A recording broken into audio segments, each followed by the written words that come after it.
Hello guys, চলে এসেছি নতুন একটা মিনি ব্লগ নিয়ে। তো ভিডিওটা হচ্ছে প্রায় 2 সপ্তাহ আগের। আমি আমার বান্ধবী চলে গেছিলাম নিউ মার্কেট, মানে এক্সপ্ল্যানেড। আর আমি এতটাই ল্যাগ করছি ভিডিওগুলো 2 সপ্তাহ আগের করা, আর সেগুলো আমি আজ এডিট করতে বসছি। আজ করবো কাল করবো করে করাই হচ্ছিল না। তারপর ভাবলাম পুজোর পরে তো আর ভিডিওগুলো শপিং করার ভিডিও পোস্ট করতে পারবো না, তো আজকে একটু ভয়েস দিয়ে কোনো রকম ছেড়ে দিই, পোস্ট করে দিই। এটা স্মৃতি হিসাবে থাকবে। তোমরা সবাই জানো যে আমার বাড়ি রানাঘাট, কিন্তু আমি কিন্তু রানাঘাট থেকে এক্সপ্ল্যানেড যাইনি। আমি আমার মা বাড়ি খড়দা থেকে এক্সপ্ল্যানেড গেছি, তাতে আমার একটু সুবিধা হয়।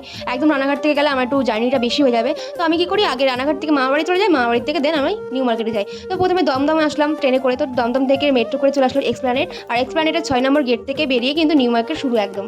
তো দেখো, প্রথমেই জুতো দেখছি, সবই দেখছি, কী কী কিনলাম সেগুলো কিন্তু তোমাদের দেখাবো না আমি, কারণ তোমরা দেখে নিলে আমার পুজোতে পুরনো হয়ে যাবে জামাগুলো। তো আমি কিন্তু সেগুলো একদমই দেখাবো না। দেখো, আমি আর বান্ধবী একটু ভালো করে দেখিয়ে নিচ্ছি। আর আমাদের এতই কেনাকাটির বাই যে আমাদের একদিনে নিউ মার্কেট পুরো কেনাকাটি হয়নি, আমরা পরের দিনও চলে গেছিলাম আবার। তো দেখো, পরের দিনও এরকম যাচ্ছি ট্রেনে করে একাই, তারপরে দমদম থেকে আমার বান্ধবীর সাথে আমরা একসাথে হয়ে গেলাম। আর আজকে বাকি যেগুলো পছন্দ করে রেখেছিলাম সেগুলো কিনলাম। তো দেখো, এখানে দাদুটা কত সুন্দর বাঁশি বাজাচ্ছে।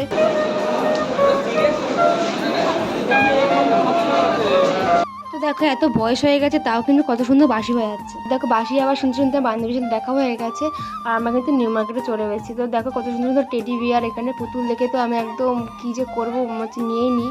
তারপর নিজেকে কন্ট্রোল করলাম যে পুজোতে তো জামা কিনতে হবে, পুতুল নিয়ে ঘুরলে হবে না। নিউ মার্কেটে জুতোর কালেকশন দেখে কিন্তু আমি রীতিমতো পাগল হয়ে গেছি। তারপর জামাটা কিনে নিয়ে চলে আসলাম এক্সপ্ল্যানেড মেট্রোতে। তো মেট্রোতে দেখো, মেট্রোর সামনে একটু ভাব মেরে নিচ্ছে আমি। দমদম থেকে ট্রেন ধরে চলে আসলাম খড়দা। তো এই ভিডিওটা তোমাদের কেমন লাগলো অবশ্যই কমেন্টে জানিও। Tata, by.